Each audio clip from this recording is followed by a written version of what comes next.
Welcome to a special bonus episode of So Much Crime, So Little Time. I'm Dee. And I'm Jeff, and we recently covered The Band Teacher, a CBC podcast about a music teacher who preyed on girls for decades, and how those girls, now women, found strength together to fight back. We just got the opportunity to chat with the host of that podcast, Julie Ireton. Julie is a senior investigative reporter with the CBC. She hosted both The Band Teacher and an earlier podcast on a similar story called The Band Played On. She's also the producer of the CBC podcast This Is Ottawa. We hope you enjoy this discussion.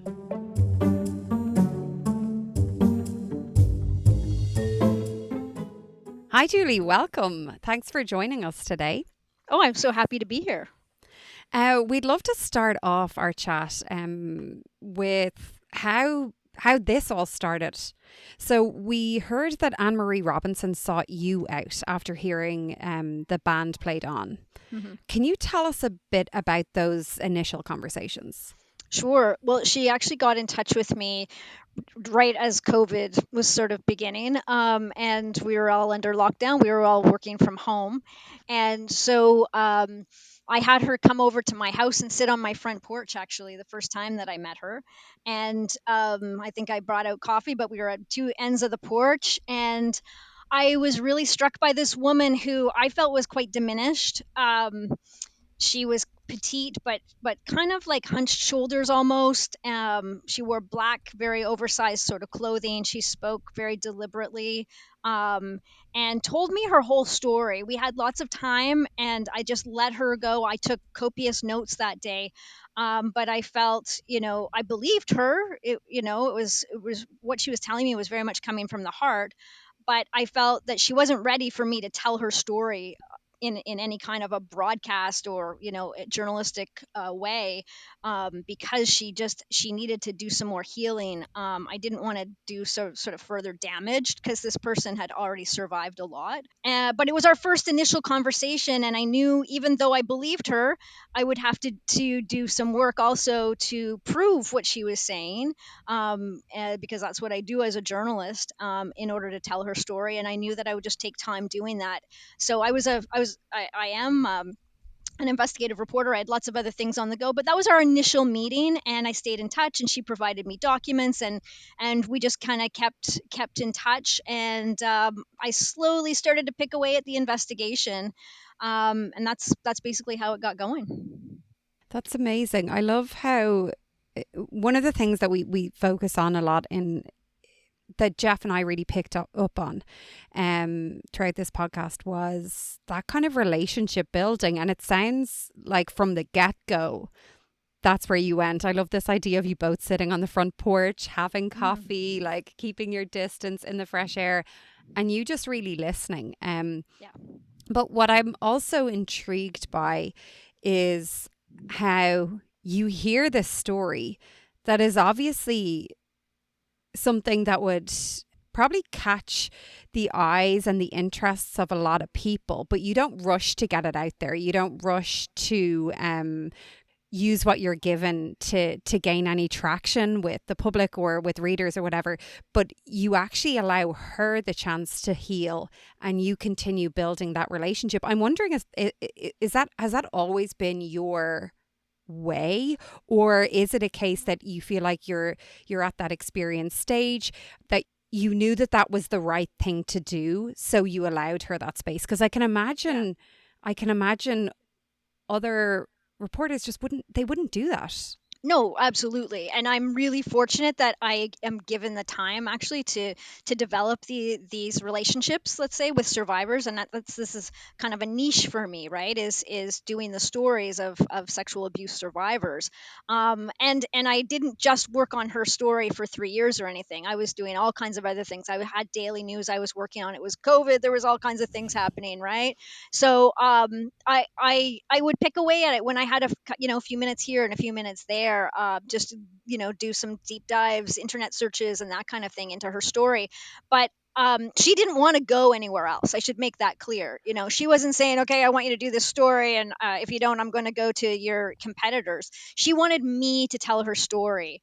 And so I felt I needed to do it in the best way possible for her, for me journalistically, to get all my research in line, but also where she would be the best at telling her story and be ready to have it heard by lots of people, because she hadn't been really public. Like, even friends and family didn't know about what had happened to her at that point. She had just sort of quit her job. but Mm. but to go back to what you asked, like, if was I always like that? No, I was a daily reporter, for a lot of years, and I would, get into the story first and getting it out there. And not only that, but having deadlines and having to get stories out there Mhm. is very important. It's just, for me, it's not important with these kinds of stories. I also learned from the first podcast that I did, the band played on, which came before the band teacher. And in that one, I also took time, with the main survivor I was working with, but I learned that I had to be really careful, because going too fast in the investigation, providing too much information to the survivor before they were ready, or if they didn't have the proper support, meant that I saw that really affected the survivor, to their detriment, and I didn't want that to happen. I kind of have this, like, motto: do no harm. There are so many stories out there I can do. Like, there's tons of stories to be done, and I don't want to do a story if it's in some way going to hurt the victim, hurt the survivor, right? So I want to take care with it, because, and then I can take pride, and they can take, they're happy that I've done it, and and we've found the answers, and they've had the journey, and then because these are hard stories to tell. These, Yeah. as a journalist, it's hard to listen to some of these things, but I can do it if I know that the person, not only that person, but other people are going to benefit from me telling the story. You talked about how she hadn't maybe told this story to people in her own life at that point.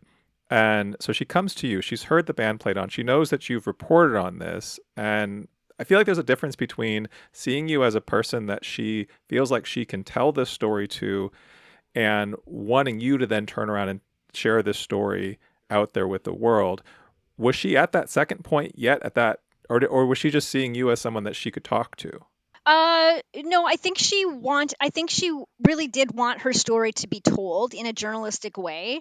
Um, but I just knew from my past experience that I just couldn't rush it. And I don't think she had any intention that, just coming to talk to me, it meant I was going to go and and broadcast it the next day, or, like, even the next month. There were a lot of things that she was in the midst of a criminal case at that point when I first met her.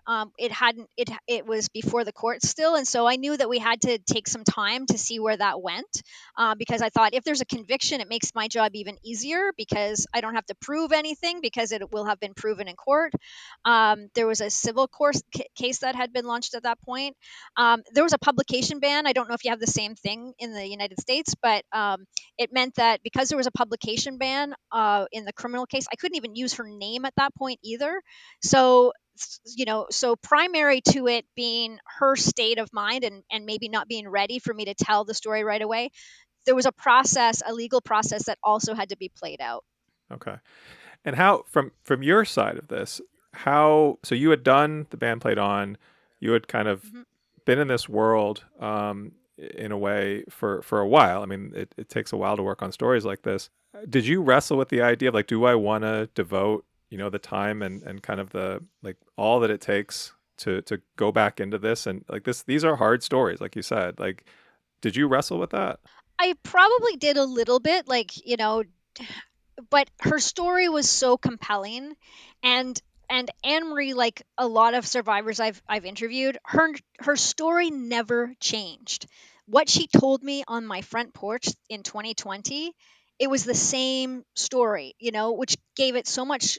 I mean, later on, as I heard it and heard different elements to it, it gave it so much credibility, because her story never changed, and it was so compelling right from the beginning, right?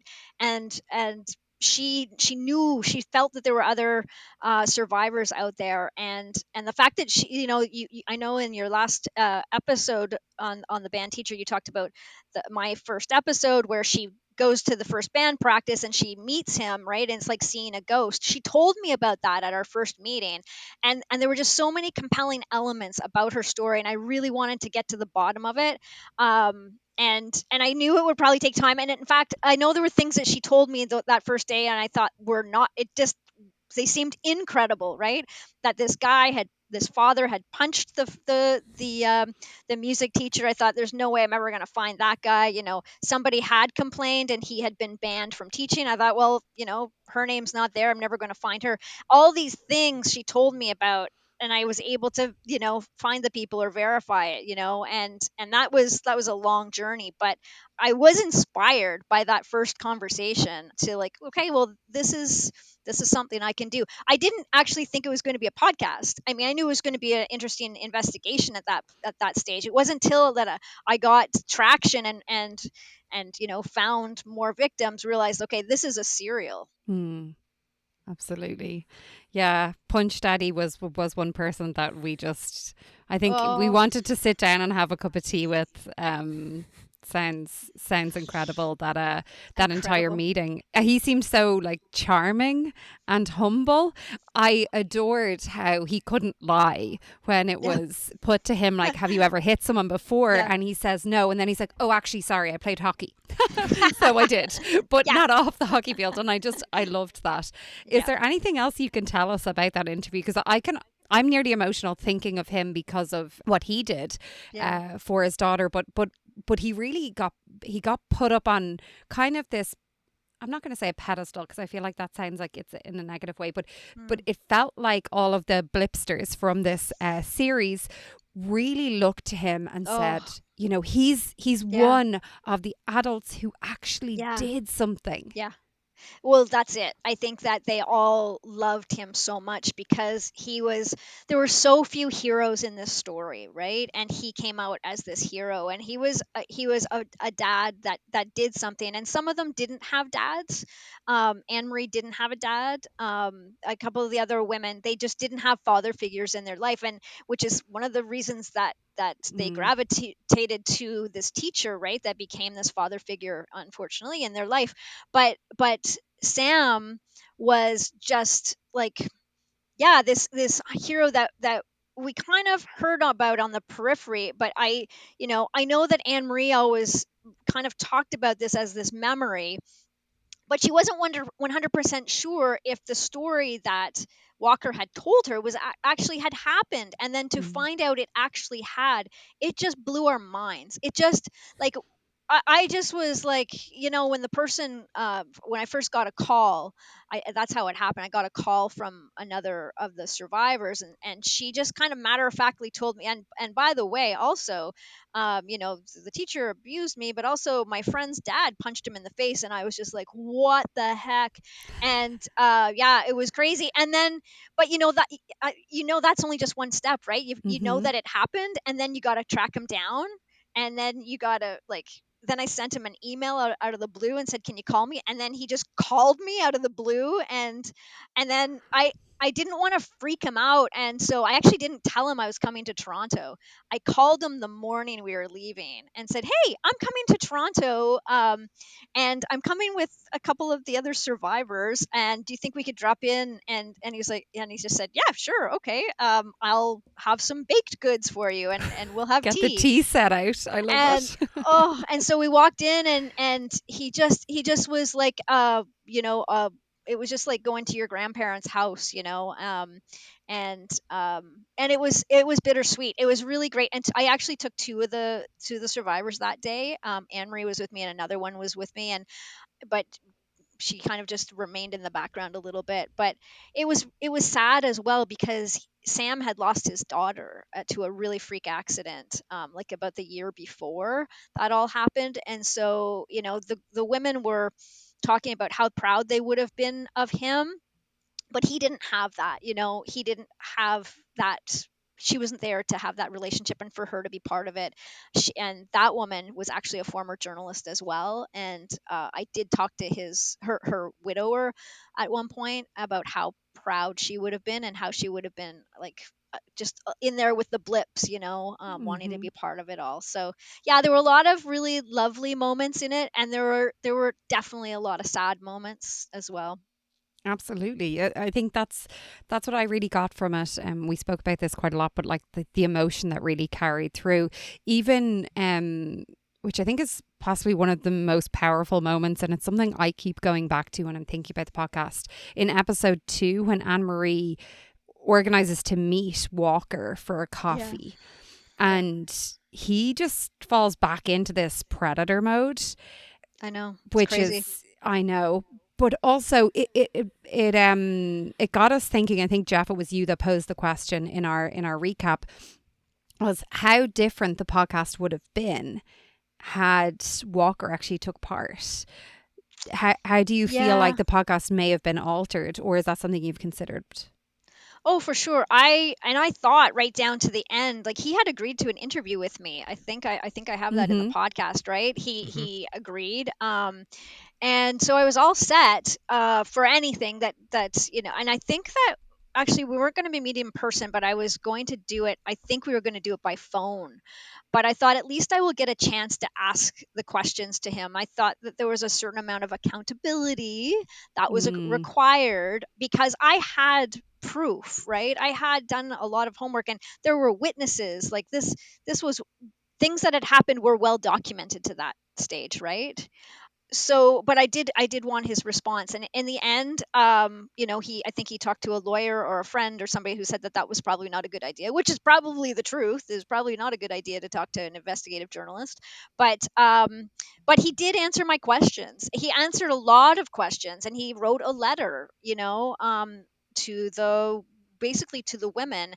So I felt that I did have his response. In a lot of ways it was probably easier to not have him in.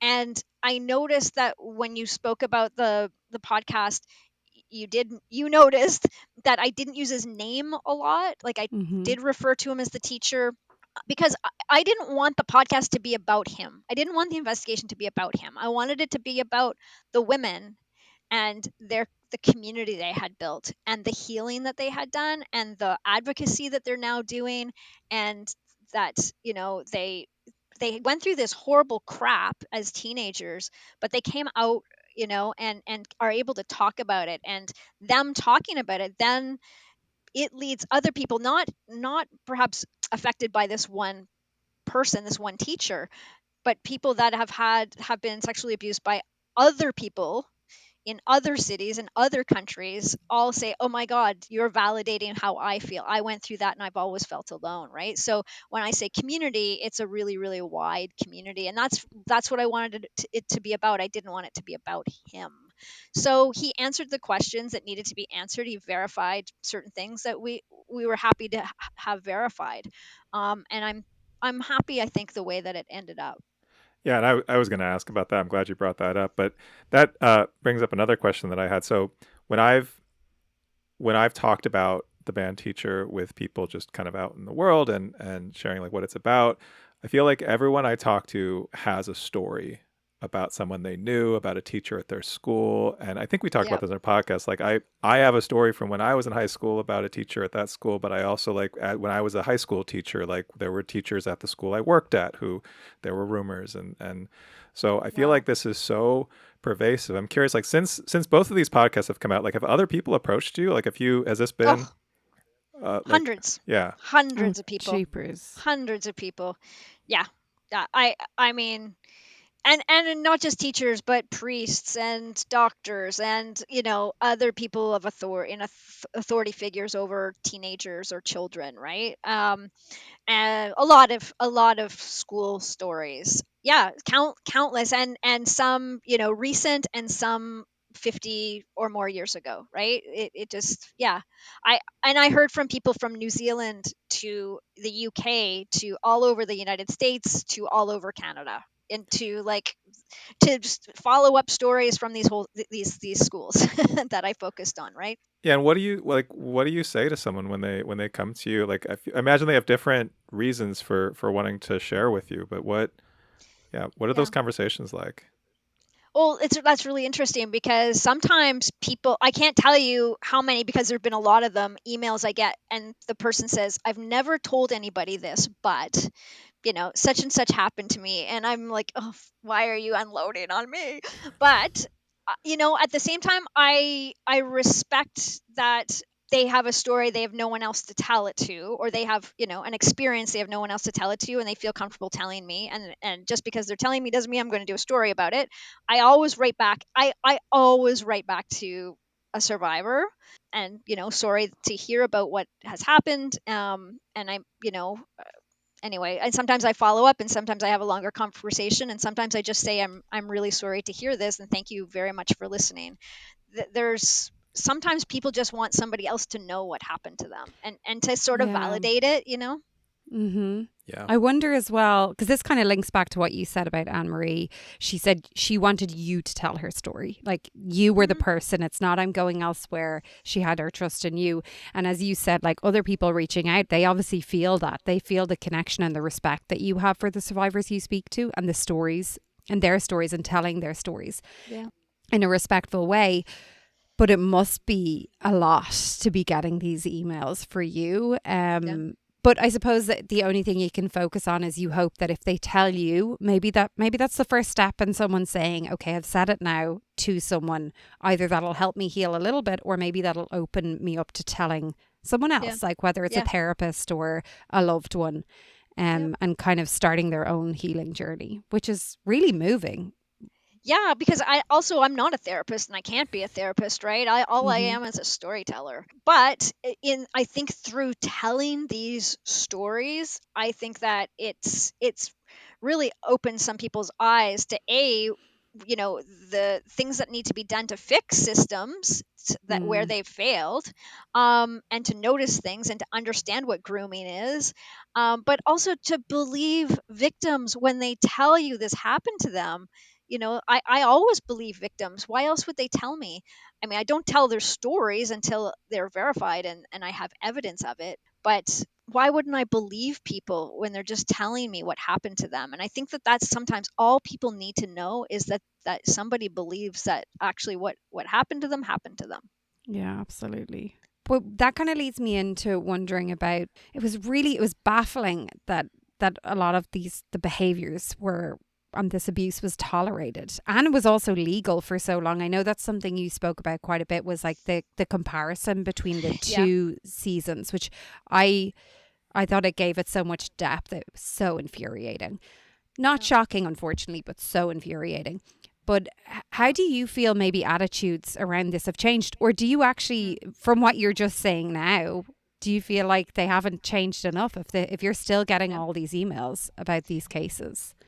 You know what? We have a case, you probably haven't heard of it. We have a case going through the court right now in London, Ontario, of five former junior hockey players, and it's a sexual assault case. One woman in a hotel room and five hockey players are charged with sexual assault type crimes, and it revolves around consent.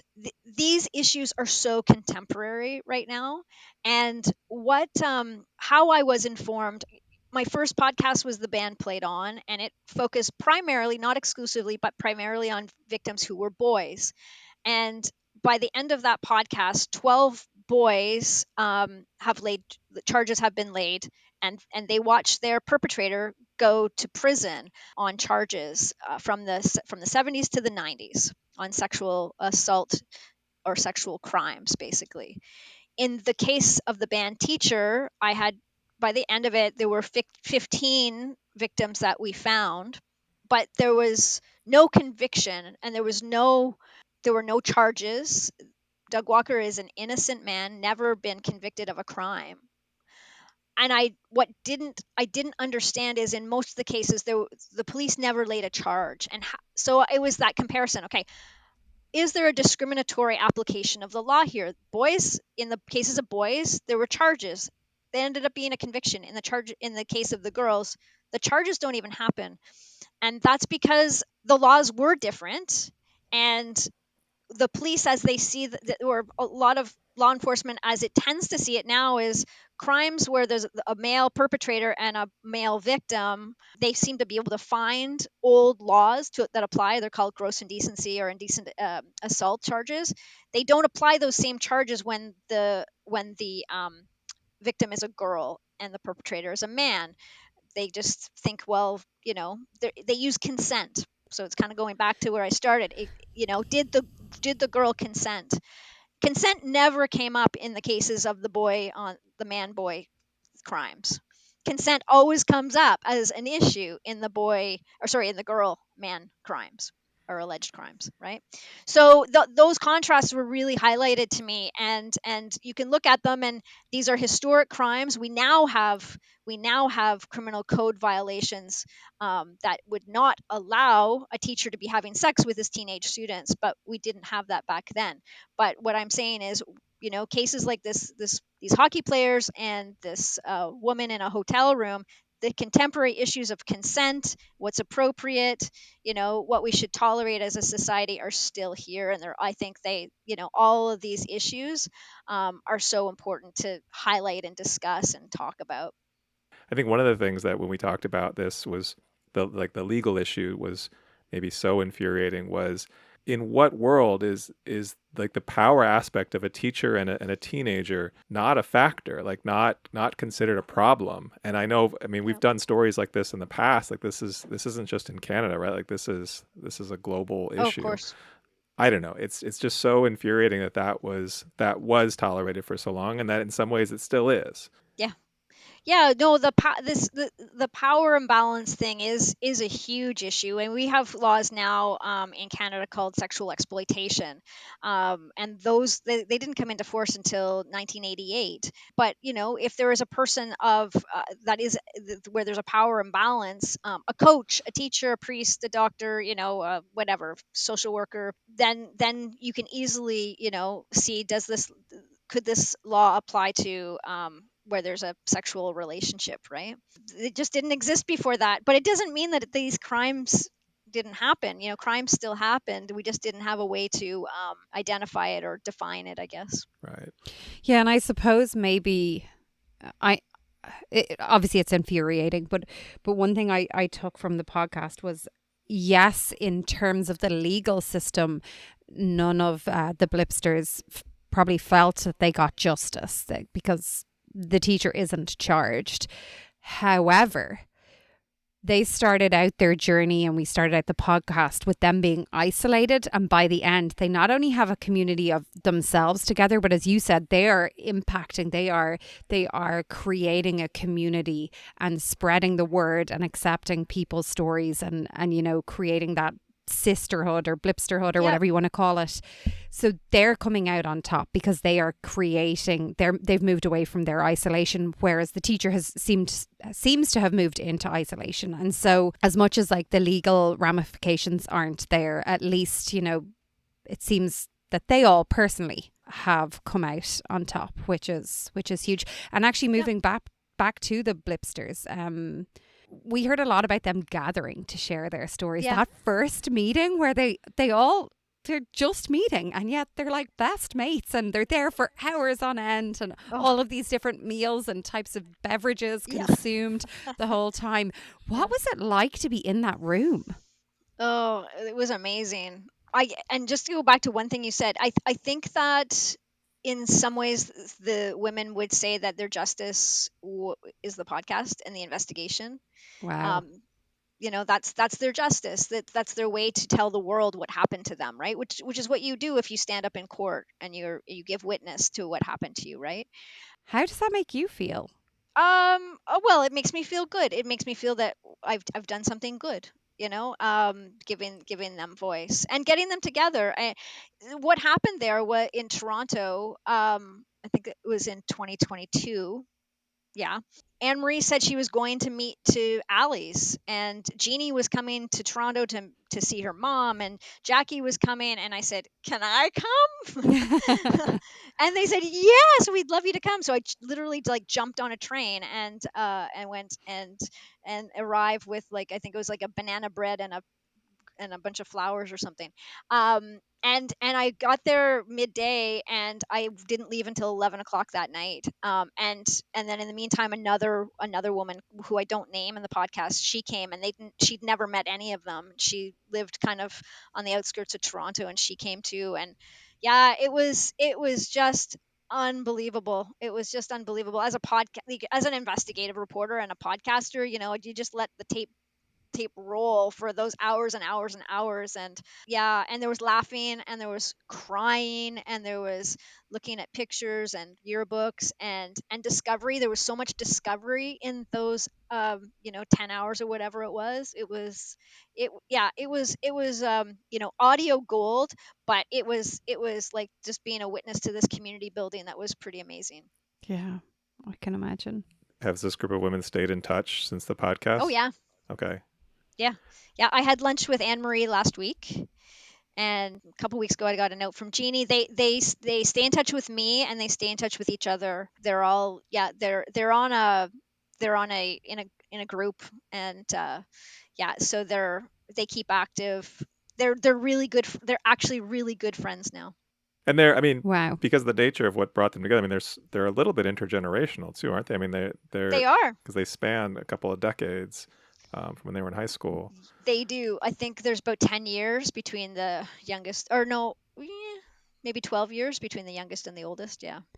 I do want to go back, Julie, because yes, I asked you how it felt for them to say that the podcast in a way is their justice. Okay. But you said good. I feel like that has to be. I feel like we need to level this up a little bit. Like, Yeah. that must make you feel so proud and also so emotional. Like to give that to Yeah. these women. There's so many survivors who never get a chance to have the legal ramifications or have their story told. And for these women to see this as maybe part of that justice, that's huge. Yeah. Oh, absolutely. It's, people ask me all the time, how do you do these stories? And I heard a little bit of Jeff, in one of your episodes, like, I don't know if I want to listen to this, and so, and I of course listened to all of it, right? I heard Mm-hmm. all of the women over these years. But it is hard. It's hard to listen to, but when at the end of it, the positive that comes out of it, it makes it all worthwhile. Yeah. I don't feel down or depressed about what I listened to or what I heard, because also, I told you about what Anne Marie was like the first time I met her, but I didn't mention the last, I saw her last week, and she just seems like such a different person. She's so involved in bands now, and she's involved in policy development and work with national organizations. She started her own organization, which I had talked about in the podcast. Like, she's so engaged in helping and working towards changing things and making things better, and she physically is like, just looks like a different person too. She just looks so bright and happy, and that's a reward as well. And yeah, no, I feel really, I do feel very proud about it, but mostly because they're all doing really well because of it, not in spite of it. Yeah. Mm. That actually reminds me of one question I want to ask about Anne Marie that we didn't get to yet. In the podcast, you go with her back to Toronto to her school. Not once, but you went twice, right? Because you couldn't get in the Yep. first time, and like that just seemed such like an emotionally challenging journey for her. And so I'm curious just like what that was like for you to be with her on that journey, as well as obviously that second time where she went in, to the band room, to the closet. Like we heard all that in the podcast, but like what was your experience with that? Yeah, and I think our two trips were about a year apart, so I had gotten to know her so much better through that. And you know, like there are a lot of things that we did that weren't easy, and I said I like to do no harm, and obviously, like, I'm recording her, or I'm also sometimes videotaping, and I know it's hard, and but she wanted to do it. This was something she really wanted to do, and even even though it was going to be really difficult. And she had said it right from the beginning. She kind of laid out, I remember she set out goals right from the first day. I said, okay, what do you want to do with this investigation and this journey? And she kind of, and one of the things she really wanted to do was get back into the classroom. She just really wanted to go back in that school. And I don't, I, it was, it's kind of cliche to say it, but it was going to be some sort of closure for her to Yep. go Hmm. back there and see what the physical surroundings were like. And so the first time we went, we didn't get in the school. We didn't have an appointment, which I wasn't sure if, going through if they'd even let us anyway. Second time around, she actually made the request for us to go in. And I didn't record anybody else, but I recorded her. I think at one point, like they'd been doing all kinds of renovations. It's actually an indigenous school now, and it's not sort of a regular high school. And I could tell she was really freaked out because it looked like maybe the classroom wasn't there anymore because of the renovations that had been done, and I could just see her heart sinking. And then they brought us into the classroom, and it was a room they hadn't really touched actually. And she walked right to this closet where a horrible thing had happened with the teacher, and she went in, and she just like, and I started rolling the tape. And because that was the reason we were there, was for her to see it and respond to it, and kind of like digest it. And we talked about it before we went in, and we talked about it after we went in. And I know it was difficult, and she'd kind of really had to brace herself to do it. And but she felt a lot better having done it. Like it was like this relief. And when we left and we talked about it in the car, I could tell she was exhausted. Like, just, Mm. it took so much energy to get herself in there and to have that experience again, and then to come out. But was really glad that we had done it, and that I had done it with her. And yeah, it's that something about that physical space, that she just needed to have gone there and seen it. And again, it's, I guess, that validation, like, oh yeah, what my memory was of like of that room, and what the feeling was when I was in that room, it's real. Mm. I'd imagine there was an aspect of her developing her sense of control as well, especially when you say, like, okay, those visits were a year apart, and the first time she didn't make an appointment, she didn't want to call anyone. The second time she is requesting to go in there because she wants to go in there. So she's taking control of that. And then when she does get in there, she's obviously taking control of the space again and of Oh her yeah. memory and Yeah. validating. I can imagine she was exhausted after that, but even just in those two kind of scenes, those 2 days, it feels like she has developed so much, and Yeah. her strength is up. And yeah, it's Absolutely. And we actually called that episode Taking Back Control, I think. Like, that's absolutely what it was about. Her controlling her narrative, her taking back control of what happened to her, and recognizing it and talking about it, and warts and all.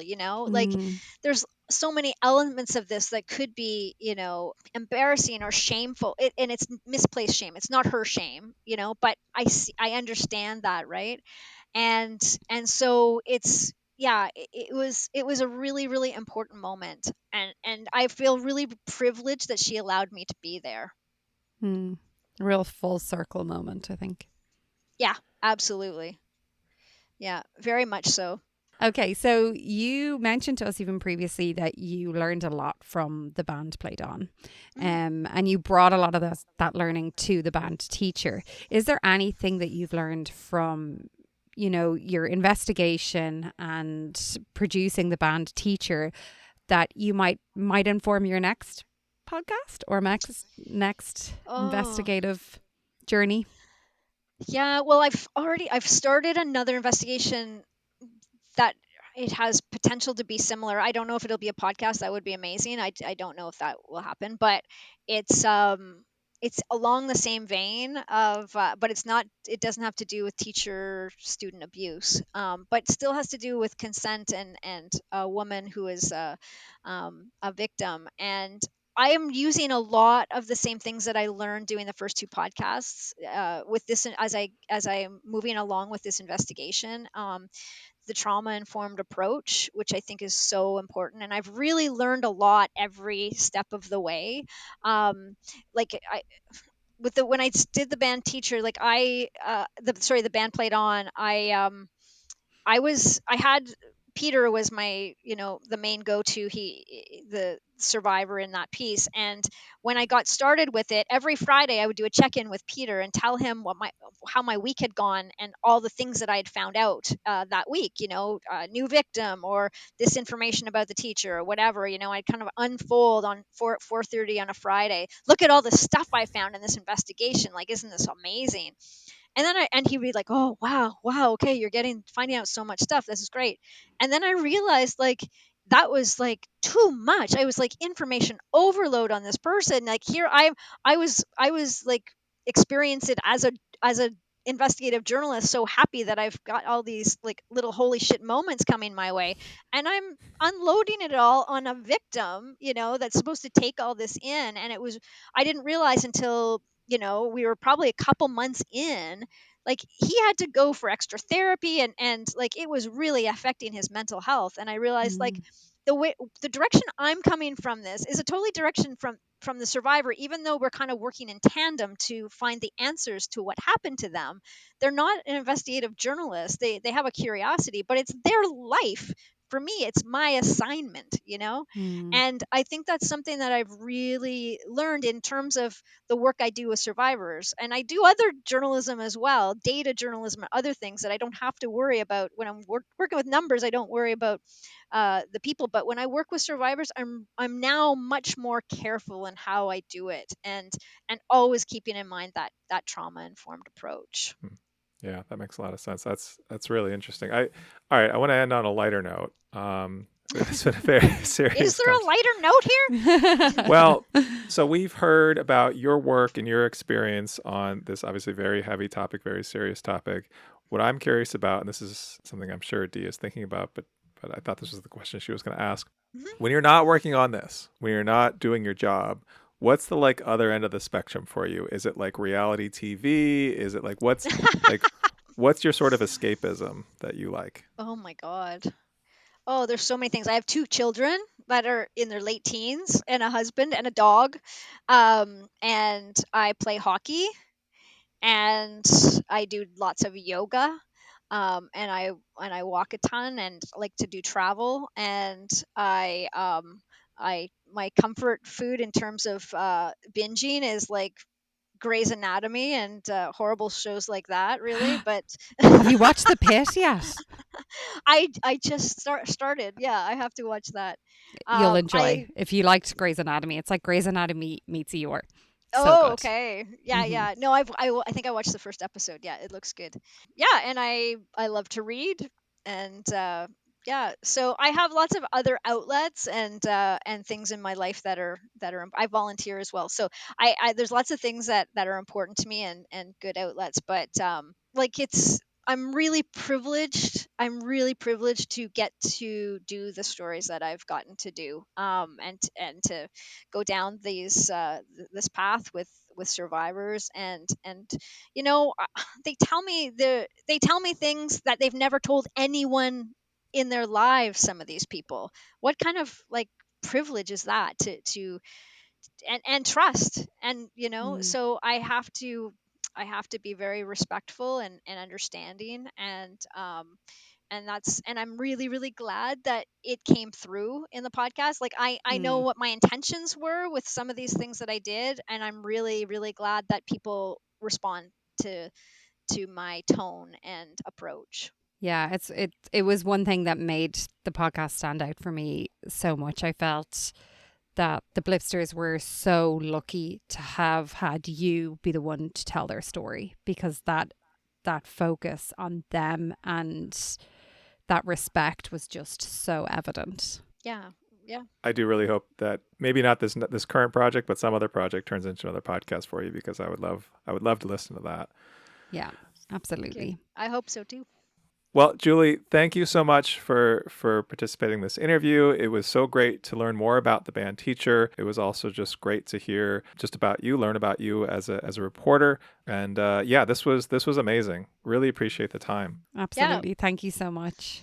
thank you so much for the opportunity to talk about it. I love talking about this work. It's been so, as you can tell, really important to me. So I really appreciate getting the call. Yeah. Thanks so much, Julie. We hope you enjoyed our chat with Julie Ireton. As a reminder, if you haven't listened yet, check out our 2 episodes on the band teacher. They're before this one in your feed. And of course, you should also check out the Band Teacher podcast. We have a link to that in our show notes. Before we go, a quick reminder to check us out on Patreon, patreon.com/so much crime, so little time. Post all kinds of great stuff on our Patreon. There's news on the show, outtakes, bonus clips, and a bunch more. And please remember to subscribe to our show and leave us a rating on Spotify, Apple, or wherever you get your podcast. Thanks for listening.